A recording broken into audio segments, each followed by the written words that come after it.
Welcome, Carm Capriato, the Service Aftermarket's podcast pioneer with the gold standard of aftermarket business podcasts.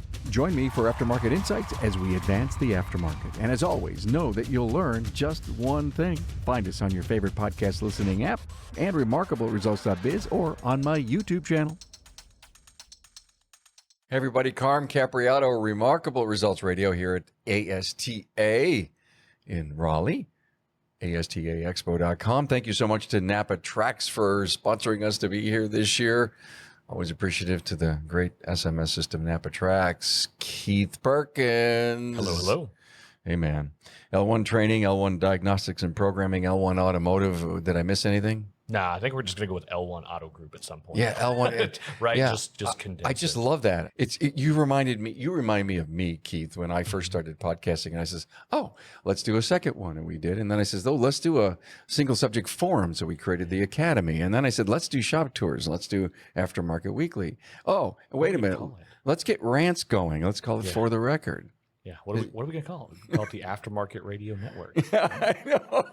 Exactly. L1 Automotive Group. I love that. Something. I mean, We're rolling with that. We've got that. I've got that domain, and I think I have one business credit card with that on there just to test how it feels when I swipe it. How does it look? You know what I mean? Aesthetics are important. You know? Unbelievable. Does it flow well? Can I just L1 Auto Group? Does it come out right? Does it look good? Yeah. Can I type it? My fingers want to get weird when I try to. You're training everywhere. He's everywhere. Yeah, that's what it feels like. Yeah. I have one. Okay, so we are, what's the date? 28th? Yeah. Yeah, so last weekend, I was in San Antonio, and the week before that was in Boise. So starting with the Boise trip, so 2 weeks ago, I won't be home a single weekend until 2 weeks before Thanksgiving, with exception of one weekend, which is October 26th, 27th, because we're doing a class at our shop. So I still don't get to be home for that. I got to be at the shop all day, Saturday, Sunday, teaching again. So I teach every single weekend till then. So yeah, a lot of events. I wonder if enough of the industry that's sitting in the class that you're doing, virtual or live, realizes the commitment that our trainers make. It's not like you don't earn $1 million a year doing training. No. Okay. You're passionate about it. You're good at it. People want you to be their trainer. The commitment is almost unfathomable. Mm-hmm. Yeah. Usually every spring or fall, it gets like that. This one by far is the worst. Like I say worst, by far the busiest. Yeah. The busiest fall time that we've had. Yeah. And besides all of that, being an ASTA board member. Yeah. Interesting. Yeah. Is it virtual? I think at AAPEX you're doing a live meeting, right? Yeah, we usually have one at AAPEX live in person, and then we have one usually like ETI Tool Tech. That'll happen in person because a lot of members are already going to be at those events for other obligations. Sure. So let's leverage that. We recently interviewed Donnie Cipher, lead executive director, chairman. I miss exactly what Donnie's title is. It was a great episode. And I chatted with you about what's going on with NASDAQ and all the neat VSP stuff. And I said, hey, come in the studio. Let's talk about it. So let's talk about it. I don't want to talk about it. Okay. I'm kidding. All right. I understand. Yeah. I understand because probably wherever you work, move here, there's 3 or 4 different opinions going on. Oh, absolutely. Yeah. There's a lot of negative connotation around things that are happening right now. So why? Misinformation. That's what most of it is. And then trepidation, fear of change. Those kinds of things. Fear of change. You know what? Tomorrow there's going to be some new technology on a brand new model that's going to go out, and we're going to hear about it in a year or two, and we're going to say, oh, okay, I got to learn about that. That's change, man. Yeah. The level of that thought process is, though, is people will go, well, I'm not going to work on, first of all, I'm not going to see those new cars for 5 years, is what a lot of people will say. I work on brand new cars all the time, but most day in, day out repair shops, 5, 6, 7 years before they start seeing those cars. Right. So for them, it's, we'll have plenty of time to learn about it and do all those things. And then the other end is they can choose not to work on them. Right. So the change that's going to affect people coming up in the future, possibly, again, this is a possible, we'll get into the dynamics of what's happening, is that it may affect the tools they have in their shop now they've already paid money for. And so there's a warranted hold up what's going to happen to the pieces of equipment I have purchased. That is a warranted concern, right? If I sold you your phone, and then in a year I say, hey, we're removing this feature or requiring this requiring you to put in this piece of information before we'll allow this thing to work. For sure, you'd be worried about that. But you would be mad at the company that sold you, not that sold you the phone, maybe the phone manufacturer. And that's where I think it's weird, unwarranted, because NASTF has taken some blame for something they're not doing. And they're taking some blame for something that's not even happening. That's part of what's going on. They're working with the OEs and the aftermarket, and NASTF's a conduit to be sure that legitimate people have access to things that, and again, let's go back to the stealing of the car and the whole VSP thing. Let's talk about that.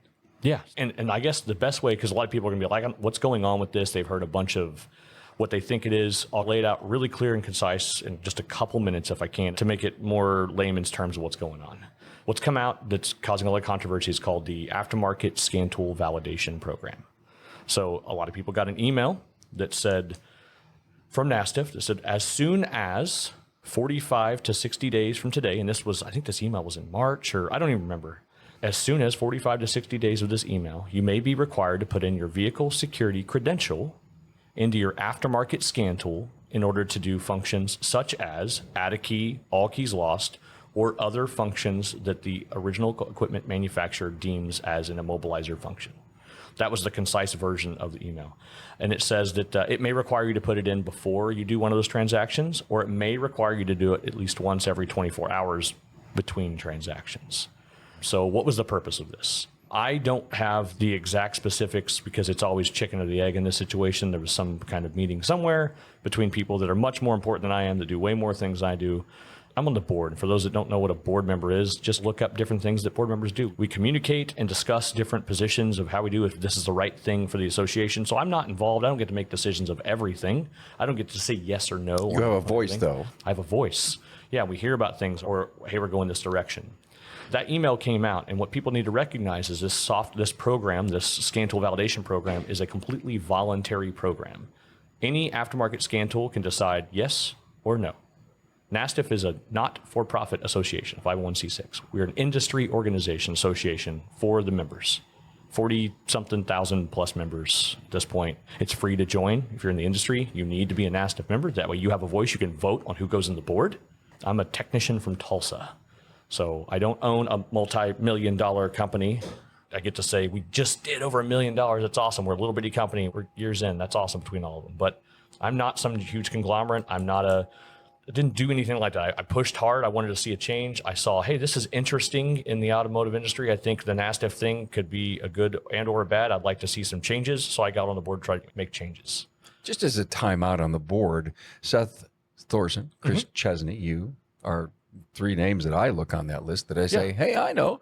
Yeah. They're aftermarket people. Yeah, absolutely. I'm trying to represent parts of the industry. Yeah.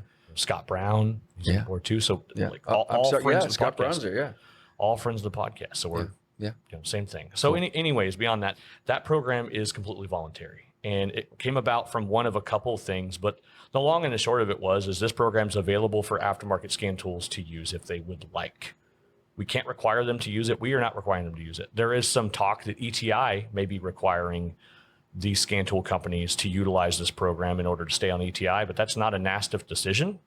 That's just hey, we have this program. We also didn't make this program for them. We've had it for a long time. If you're a Jaguar Land Rover scan tool user, every time you log on the tool, it asks you, would you like to log into the Trust Center? Yes or no. If you click no, then the mobilizer functions are turned off on the tool. If you click yes, you put in your NASTF credential if you're aftermarket, or you put in your OEM credential if you're at a dealer, and then you have a mobilizer functions. That's the same API call, to get not too technical, but it's the same server call. Just NASTF, we give a thumbs up, thumbs down. Just yes, they're credentialed. No, they don't have an active credential. Why would somebody not want to be credentialed? It's change. It's different. Now, a lot of the biggest part is the locksmith industry altogether is by and large not NASTF members. Locksmiths were created from, what do you envision is do you know the brand of a legitimate locksmith tool? No. No, there isn't one. Oh. You either have the OEM tools or you have an aftermarket tool. The locksmith industry was created by people that innovate, create, and break through those things. Because for a long time, way before we had NASTF and ETI and these abilities to purchase tools that are licensed OEM software, the answer was, who did keys? Only the dealers. Then you need a key at 2 a.m.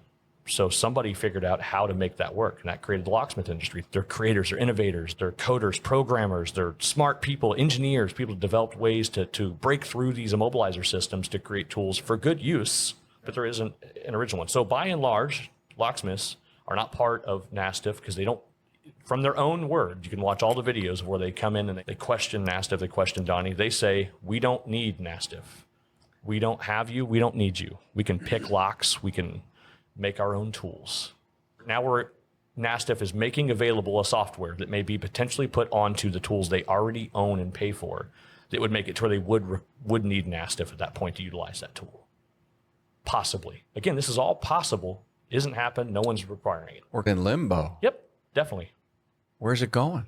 I hope that it turns on. We have a major car theft problem, and that's the thing where people get caught up. So the biggest opposition to this that I've had is part of NASTF's verbalization of why this happens, or why this is coming about, is because we have a massive car theft problem, and everyone agrees there's a car theft problem. We have more stolen cars every year than what we've ever had since before immobilizers. I think the 70s was the closest that we ever had this problem. It's grown every year. So when NASTF says this is partially an effort to stop car theft, people immediately go, this isn't going to stop car theft. You're right, it will not stop all car theft. NASTF isn't going to reach out to the crowbar industry and squeeze crowbar industry. We're a not-for-profit. We're not a government agency. We're not any of that stuff. We're an organization for our members. And there's legislation in states that are going to try to make it illegal to own these pieces of equipment and tools unless you have a state locksmith license. Ow. So yeah, were you telling me that the other day? Or someone was talking to me about locksmith licenses. yeah, I talk about it quite a bit. Okay. So I'm in Oklahoma, and then Texas is close by. We had some very similar laws. Oklahoma's laws just recently changed. Texas's laws have not. So this would even get more convoluted. Yeah. So if NASTF, just like the ASE conversation, if ASE never stepped in, and we would have some government overreach into our industry back in the day.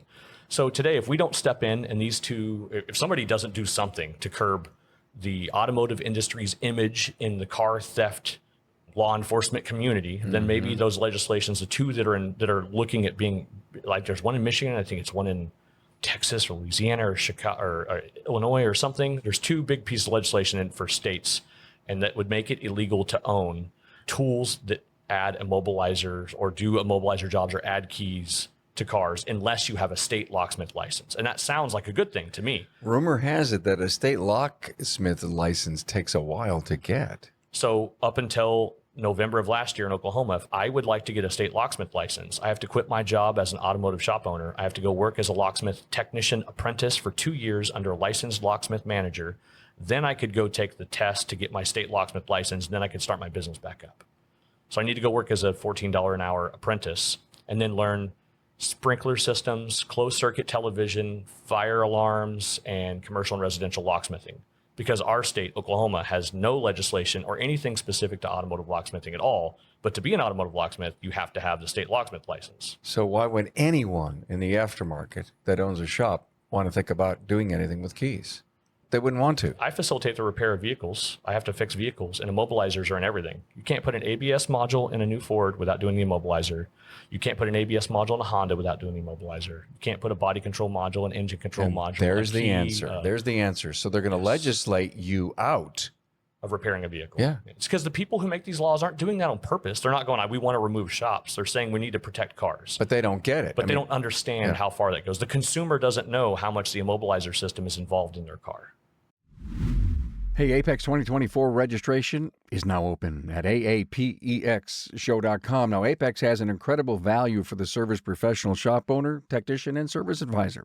Joe's Garage is your place to hang out with 10 working bays and real live working conditions. You'll find special seminars on Audi, VW, BMW, Mercedes, Tesla, under-the-hood diagnostics, advanced drivability, ADAS calibration, transmission training from ATRA, and more. Business and sales training on mastering organizational skills, time management, leading your team, and driving profits, among others. This year, the training courses are some of the best offered ever with the industry's best and brightest trainers and coaches. This year's AAPEX 2024 will have more product demos, trending training, marketing and social media support to help you grow your career, sales, and profits. Remember, if you earn your living in the aftermarket, then AAPEX is the expo for you. Continue listening as we bring you the latest from AAPEX 2024 and save the date, November 5th through the 7th. Don't hesitate. Go to AAPEXshow.com. Hey, let's face it, your shop management system is the single most important tool in your shop, period. NAPA Trax has made selecting the right shop management system easy by offering the industry's best, most comprehensive SMS. Now, it all starts when a local representative meets with you to learn about your business and how you need to run it. After all, it's your shop, so it's your choice, and having local representation is a huge plus. Customizing Trax to your business, whether you're a one-person shop or a large multi-bay or multi-location company, a representative consults with you to help optimize your shop's workflow, efficiency, and profitability. Trax always has the flexibility to do business how you need to do it, which means it can also grow as your business grows. And unlike the other guys, will be there for you after installation with the best training and support in the business. Yes, a learning management system tailored to each role in your company. Simply put, Trax was designed and built for shop owners just like you. Visit us on the web at NAPA Trax, that's NAPATRACS.com. Hey, ever wonder how your labor rate compares to your market and state? You now have a site where you can confidentially upload your rate and see other labor rates published in your market. LaborRateTracker.com is an important site to know about. Currently, the database has over 1,000 shops participating and growing every day. But there's more to setting your rates than finding out what others charge. You should look at the labor rates in your state and town to gain a complete picture of the labor rate landscape. Hey, it's easy. Get market intelligence like never before at LaborRateTracker.com.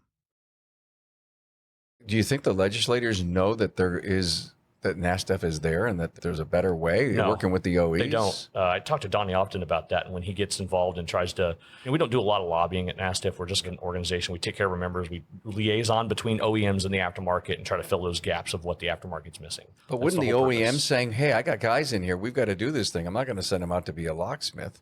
The OEMs are different. Because the OEMs all have access to their OEM tools. I'm sorry. You're right.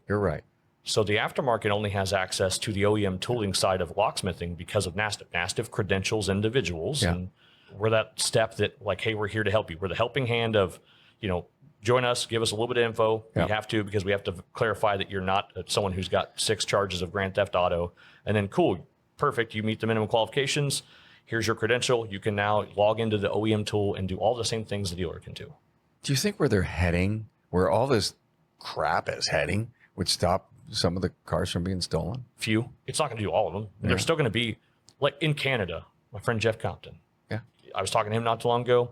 He said in Canada it's a problem because no one has guns, not a whole lot of gun stuff up there. So they're kicking in doors, going into people's bedrooms and telling them, give us the keys to your car, to your G-Wagon. So his local area that's got to cut, the local police area, are telling people, put your keys by the front door, that way when they kick in your front door, they grab your keys and leave. If they can't find them, they're going to come to your bedroom.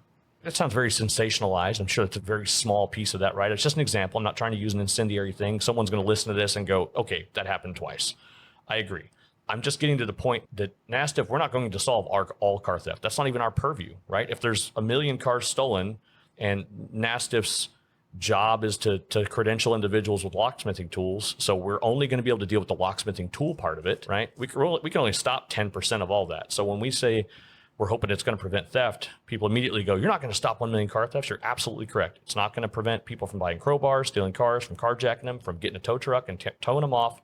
But what it will stop is someone grabbing a tool that is unregulated, hooking it to a car and stealing a car. And that does happen all the time. There's hundreds of videos on YouTube you can watch. Someone grab a $500 tool and do it. The shops are getting broken into and they're stealing their tools. I think that's a small part of it too, also. Yeah. And we, that's what affects our industry. If we wanted to stop all car theft, it's outside of NASTF's hands. We just go to the police and go, hey, you need to start locking people up for 20 years every time they steal a car. That would probably prevent a lot more of it. NASTF doesn't talk to police and do that. We don't do that part.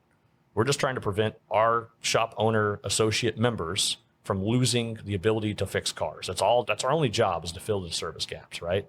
And this is that step. If there's legislation in a couple states, there may be legislation in other states that's going to prevent them. If we let that legislation go through, I would have had to close my shop and go be an apprentice for 2 years to keep fixing cars. And keys and immobilizer is a big part of my business. There's locksmiths out there that probably don't have a locksmith license. They should have one if that's their job. And it's just a weird situation for us. All the guys in Texas are in the same boat. Automotive repair shops that do key and immobilizer, it's hard to get a locksmith license in Texas. How's this all going to shake out? How do you see this thing? You think some of this legislation is just going to die because they're going to start really understanding what they're doing? I don't know. I hope it does. I hope it doesn't get pushed through. And how do you think the legislation starts? Who goes to somebody and says, "Hey, listen, we need laws about this"? Where's Chicago. it coming from? Chicago. They've got a massive car theft problem. I use that one example. It's not just Chicago. Please don't everyone in Chicago think I'm blaming you. There's a massive car theft problem there. And they're like, how do we do this? Well, we've got these videos of guys taking these tools that are $400 and hooking them to a car and stealing a Chevy. And that's one of the most popular ones that just came out. Dude does it without which Chevy? Which model? Like a late model Suburban. It was like an 18 Suburban. Really? Yeah. Just using a tool that was less than $450 on multiple websites that don't vet who they sell stuff to. You can go to walmart.com and buy it. I don't want to say the tool name because I don't want to advertise that. I don't want to help with that. And it's not just one tool, but this particular video is using one tool. And it's frustrating because they're showing that. And then so all these lawmakers go, that's the kind of stuff that's the problem, right? They see this video. So they go, we need to ban that tool. That tool is also in thousands of shops being used to repair vehicles for customers, for their clients. I'm taking care of my customers. I'm not stealing cars. So then lawmakers are going, well, we just ban all those tools except for people that have a locksmith license. And then inadvertently not realizing that most shops don't have a locksmith license because we're not locksmiths. I'm not a locksmith. Every rule was made to be broken. That's right. So that's my frustration. It's way short-sighted, and you should be frustrated. And are you doing anything? Have you sent a letter to your state at all? Yeah, I have. I've actually reached out to Governor Stitt about it, and working with Auto Care Association that puts on SEMA and stuff. I've said, hey, I'm welcome at any point in time to please, if you could use influence to get Governor Stitt to come talk to me so I can talk to him about it. So at least it does. Hopefully it doesn't happen in Oklahoma. I don't want to see that. I want him to be informed. Like this would negatively affect automotive repair shops. Listen, when this episode comes out, you should just send the link to him. Maybe you can't get a one-on-one or a phone call. Let's just let him hear this. Yeah, that's a big part. So there's all of that stuff happening. That's just okay. Locksmiths are getting upset by it, and because it's going to take a tool that they currently have and make it not have as many functions unless they get a credential that cost $425 for the first 2 years, $325 for every 2 years after that. That's where it's at. I always think that those things are money grabs. That's what we hear a lot. That's a money grab. You got to pay for somebody to have a job to monitor it.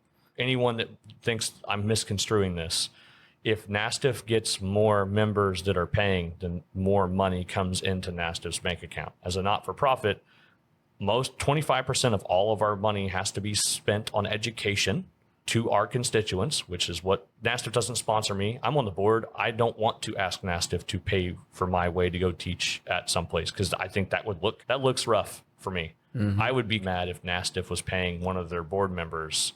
I wouldn't be mad, but I could see how it would be conflict of interest, even though it's probably not. But NASTF has never sponsored me. I've been accused of being a shill and paying that I'm going to make a bunch of money from this and that I get paid way too much for being on the board for NASTF.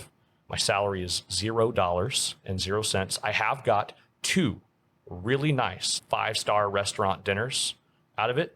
And then I've gotten like 6 or 7 sack lunch, Jersey Mike's type sandwich lunches from meetings and stuff. And we got a couple catered breakfasts at events. You should go to jail for that. Yeah, it did cost. I'm only kidding. It cost me $6,200 last year of all my travel. To get to events. Listen, I've served on boards. Yeah, it's you at the pleasure. You serve at your pleasure. Absolutely. At these boards. Yeah, I was never paid to do anything. It was from your heart to my heart. The things that you wanted to give. We're here at ASTA. Mm-hmm. Great board members. A great organization. Nobody earns anything. No. Maybe the occasional hotel, if they go off-site for a meeting, the association is going to pick up that hotel. Not for you? I think the board voted that for the few board members that are individual shop owners that have less than 2 locations. So I think Seth got excluded from this. Maybe not, but I can't remember. That they would reimburse us for travel costs. Mm-hmm. But I've yet to ask for any reimbursement. I usually get paid by other companies to go to those events and trains. So like I'm coming to SEMA to teach. I'm going to teach a class at AAPEX. Yeah. Auto Care Association gives all instructors, not just me, all instructors are going to do it. Their hotel gets paid for. Yeah. And then we get a dollar amount towards the flights. Yeah. It'll cover my flight. It will not cover Liz's. My wife is coming. Yeah. It'll almost cover all of my flight. I'll be like $40 All right. of my money towards the flight. Well, that's nice. Yeah. So I haven't actually turned in a single expense to NASTF ever. And I'm going to keep it that way. Yeah. And a lot of people don't really understand that about people who are on boards. I think they also think that we go there and everyone high fives and how can we do things? No, we yell at each other. I've had extreme disagreements with people on the board. I'm an automotive technician. On the board, there's also OEMs being represented. Yeah. There's I got the list. NADA. I got the list in front of You me. got the board members? Yeah. How did you get that? We hide that from everyone in the world. How did you get that? I'm kidding. It's publicly available. I know it is. I got it right off the website. Yeah, there we It says go. board members, and Yep, I got I'm it. gonna look I here. copied it, and I brought it here to the studio. Sure enough, that's a complete list, except for the 2 hidden Illuminatis we keep on the board. Yep, they're from Italy, and they, yeah, I know. And Yes. Yeah. So as you can see, everyone can go to NASTF's publicly facing website, get a list of those board members, and you can see that there's a lot of pieces of our industry represented. We have a locksmith. We have some shop owners. We have some training companies. Parts company, tool companies, yeah. NADA's on there to represent like some dealers association stuff. So we've got a good representation of the industry on there. We'd like to see some from, I think, like recovery or I'm missing the term right now, but people that go and tow cars away and oh, I cannot think of the word right now. oh, they're going to pick up cars that have been repo companies. repoed. I'd like to see repo auctions. Yeah. I don't see anybody from there on that. And I'd like to see probably another locksmith too. Claude's been on for a long time and has a lot of fantastic connections. I'd like to see another locksmith because now a lot of things we're doing are affecting a lot more locksmiths. Yeah. So I would like to see one more on there with Claude because that way we could have 2 possible opposing views of the same part of the industry. Got it. So there's a couple shop owners. We don't always agree. Scott and I don't do things the same. Craig and I don't do things the same. Yeah. Seth and I do not do things the same. And there's a couple OEMs. Those guys are not all best friends. They each think they got the best car, right? So they're on there. We have disagreements. We pan these things out. That's the beauty of any board that serves a constituency. And I've served on them for years. And it's nice to have a dialogue to learn from each other. Yeah. But it's not necessary. You're not always going to agree their particular position on anything. Yeah. And the board, but if it's a Democratic vote and that's where NASTF and Donnie has to go, then that's what you guys decide as a group. It's a great group. He doesn't always like our choices either. Yeah, but he ultimately, that's what the board is there for. Yeah, yeah. I think you succinctly helped me understand a little bit better of all the moving pieces of what's going on with NASTF and locks and stolen vehicles. It's an epidemic. Yeah, yeah. And our industry has to do its part or we'll get some blame. If we didn't do anything at all, we just, cars get stolen, sorry. Yes, I'm using the same tool the guy that used the car theft, but don't take my tool away. I don't want my tool taken away. All right, Keith. Thanks for the update. Any final words that we should know that's floating through your mind? Flew by fast. Yeah, I know. It was crazy. And We hardly even talked about keys. Did you eat lunch yet? Oh, yeah. Let's talk about keys. Yeah, I want to make keys. Golly. Yeah. Yeah. Key machines here. I love keys. Yeah, there's a bunch of them. There's a bunch of stuff. You know what? I rented a car while I'm here. You can make one. It has a key. Yep. Did I show it to you? No. It has a key. Yeah, you did. I walked in and I said, Toyota, I sat in this new RAV and I'm looking all over the dashboard for the button. Nope. Got a flip key on it. I have a flip key on a new car. I think I came up to you and I says, why are they doing this? And everybody basically cost savings. And I can't believe that the cost savings would be, there's a column and you got to put a key in. Why put the key in the column? Just build a million touch buttons. Right. Is it that much more expensive? There's more components. There's modules that have to talk through radio frequency. Got it. So then we got to talk about FCC IDs. So then we got to pay Big Brother for having an ID on there. We have to fill out a piece of paperwork to get an individualized ID for that car. Frequency. Yes, all those things. Yeah, you're carrying a radio station in your pocket, right? Yes, yeah. 433 megahertz, 315, 902, one of those frequencies, Sure, right? sure. So the components there have an additional cost when we have just some already made stuff. I mean, it's the components to make those other immobilizer systems are cheaper. So saving a ton of money, right? That's what they're all about. Enterprise had some agreement with GM a long time ago, and they used to make Malibus that had no dome lights just for Enterprise. Save $9 a car. There you go. $9 a car times 30,000 cars. Yeah. That sounds someone in bean counter somewhere did their job. And there's probably a few minutes of installation time and a different hood liner. Yeah. I think they put a plastic cover where it did go. I think they didn't change the headliner at all. There was no production line change difference. No. I think it was a little plastic cover that just clipped right in. Clipped right in. Yeah. The harness was still there. But it didn't do anything. Yeah, the harness was still there. The harness went to it. You could pull it out and put a dome light in that place of that little cap. Yeah. Only in America. Yeah. So the whole key thing, we asked a ton of people that we know in Buffalo, Tracy, right? Who does keys? No one raised their hand. Yeah. Why is that? The state legislation around getting a locksmith license in New York is pretty rough too. And the insurance cost, I think, to be a locksmith is a big part of that. New York, you guys aren't exactly known for having the lowest cost of living or anything. Yeah, anything, right? Yeah. So I'm sure getting insurance there is more expensive. I'm sure jumping through the hoops and going and taking a class that's probably not close to you. They probably only run classes in the city. So you got to take that drive or something close. Yeah. Or maybe there's one in Syracuse that gets done a year. Maybe there's one in Brooklyn that gets done a year, and one in Manhattan and in Staten Island and then maybe Buffalo, right? Yeah, or whatever. Maybe. And then to just simply cut a key, and you got to drive around in a van that's got equipment that could be used to steal cars. So then you're a target. Lots of things with that. I would think owning a car in general in New York around the city would be a terrible situation. Spent a lot of time in Brooklyn. I don't want to drive. Now, out in Buffalo, different story. Beautiful area, lots of driving, looks fantastic driving around. So, I don't know. I'm not sure why you don't have a bunch of locksmiths up there. Is it hard to get keys done? Are keys that something that we've got locksmiths, but I'm talking about shops that do keys. If you do a key in New York, you got to have a locksmith license. That's my point. Yeah. You're going to have to go through those hoops. You're going to have to get that insurance. You're going to have to get that license. Send a technician. What if we pay to have that technician trained and he leaves? Yeah, that's going around here a little bit. Yeah. It's always the hot topic at a conference. I'm being facetious for those just listening. Thank you for being facetious, and thank you for bringing it up. And it's a broken record, but every once in a while, we got to bring it back. Yeah. What if you don't train them and they stay? Hey, oh my God. Yeah. I don't care. I hope I train all of them really great. And I hope all the ones that want to go start a business and get super successful and be like, my dopamine just kicks off when they're like, Keith taught me and I got inspired and I went and started I left him and I started a business. Hasn't happened yet, but it'd be really cool if they did. And I'd be like, yeah, man, that business down the road, that huge shop you see down there, I taught that guy everything he knew before he started. Yeah. And guess what? We're friends. I helped make him successful. We're friends. We're buddies. We're not competitors. I'm going to do anything I can to help him. In fact, he's learning so much that he's sending work here. I'm helping. Yeah. He got 2 apprentices from the school, and one of them he didn't have a lot of work for, so I took the other one. Yeah. And we're growing another set of guys. The guy down the road, the guy in the next town is not your competitor. There's other competitors to our business. But when you look at a solopreneur, an entrepreneur, you're in a club and you just don't know it. You just don't know it. Yeah. And everyone here, none people here, unfortunately, there's no one else from Tulsa here.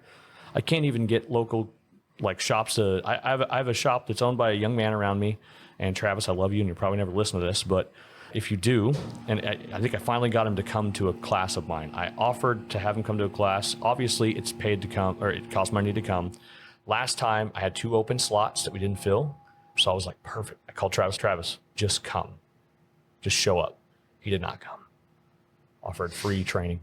A free training event that I normally charge a little over $1,000 for. 2 days, hands-on, all day long. Learn a whole new skill set, use it. And I think he's coming to the next one. You think? Yeah, he's called now and asked, do you have a couple slots open? I offered it to him free and he didn't show up. I'm not offering it to him free again. But we tried that once. So now he's a customer also. Keith, as a trainer, and you're seeing the best of the best, or at least you're seeing the people who want to move up in their career and in their companies come to training. You're looking at them in the eye, no matter where it is that you're going. Yeah. Why? What are you seeing? What are they asking you? Are they humble enough to know that they need to study and be a student forever? The ones that are here? Yeah. Yeah, they're all interested in talking about the next training event, the next thing they're going to add to their business, and their next opportunity of what that they can learn. The ones that are here are, for the most part. Even the ones that are just first getting into it, they're like, this is I didn't realize there was as much with the industry. I said, just keep going. Yeah. There's so much more. Yeah. And the ones that are here, why can't we go out to them? This is a crazy thought of mine, and say, you got to bring a buddy. We do. We tell them to. I try to bring a buddy. I've invited tons of people. Man. And the buddies are stubborn. Yeah. But work with me on the work-life balance thing. This is something that seems to be the greatest excuse in the entire world. Yeah. You don't understand. I've got soccer. We've got challenges at home. Yep. I have the kids this weekend. She has them next weekend. Or we have a wedding. Life goes on. So I cannot make a commitment 1 hour, 8 hours a year to even go. And that's where I have to call a timeout on the excuses that I keep hearing, that there isn't a conference. If I'm going to come to ASTA in this particular time in September, and I know about it in December, why isn't it that I can't plan my life around it and advance my career? Yeah, you can. It's just an excuse. I don't have a great word of wisdom for you on that. It's just an excuse. Stop it. Be a grown up. I knew he'd say that. I knew you'd say that. You're right. Be a grown up. Shut up. Grow up. Yeah. My friend's shop of mine in town, Urban Auto Care, I got to give him a shout out. Sure. He's got a big giant sign inside of his building that says, "Nobody cares. Work harder." Don't come to me, ask for help, ask how I can do what you do. And then when I tell you, you got to come to some training events, go, oh, well, I don't have time for that. Then you don't have time to get better. Stop asking questions. Here's your bill. That's unfortunately how it happens. I'll be in a shop. I'm called out to a shop, diagnose a problem. How'd your friend figure that out? Taking a bunch of training classes and learn some interesting techniques and have a piece of equipment. Oh, I can't do that. Yes, you can. We have the same job. Exactly the same job. So is YouTube getting in the way of people thinking that they don't need training? No, I hope that that's what Train by Techs and what myself started when we started making YouTube videos of things was check out this cool thing I learned. You should go to a training event and learn it and other things yourself. Yeah. Hopefully to inspire people to come to training. In the beginning of your class, I don't know if you have handouts, a manual or anything, or encourage note-taking. What would you recommend to someone sitting in your class that they do with their notes? Keep them on their toolbox. But the biggest thing ever is take what you learned and go use it at least 10 times in the next 30 days. But I'm not going to have 10 cars, Keith, that I need to go in cylinder with a pressure transducer. Yeah, you do. If you're going to see 10 cars in 30 days, test it on a known good. Learn the process on a known good car first. Then when you get a broken car, you know the process and you can know that what you're looking at isn't a signal acquisition error because you're unfamiliar with the tool and equipment. This is what the waveform looks like and it's bad. Yeah. It's a been there, done there moment. Yes. And that's a reference point. Even though you saw it in class, when you do it yourself, put your hands on it. It becomes yours. Tighten the nut yourself. I love that. I could show someone who's never done a tire 100 times on a video how to do a tire. And then when you put the lug wrench in their hand, they go, wait, I'm looking at it. Left is counterclockwise. And then they go to pull on it and they go, whoa, this is really tight. Yeah. And then they pull up. Nope, you're going to hurt your back like that. You got to move your hips down a little. Pull up with there's 100 things going on there. There's dexterity involved. They go, this is a lot harder than what I thought. Exactly. You have to do it. Yeah. Do it. I love it. Yeah. Great final words. Thanks for finding the time. Absolutely. Good to see, always seeing you and Liz. Absolutely. She's here. Liz was in my class yesterday. Oh yeah. She was in Tracy's class. I know. I was honored to have her. She was a great contributor. Awesome. All right. Keith Perkins, L1 Training Group? Auto Group. Auto Group. L1 Auto Group. So we're trying out. Training Group might sound good, but we do more than that. Yeah, I know you do. L1 Auto Group. I like it. and NASDAQ board member. Thanks for all the great insights. Appreciate it. Thank you.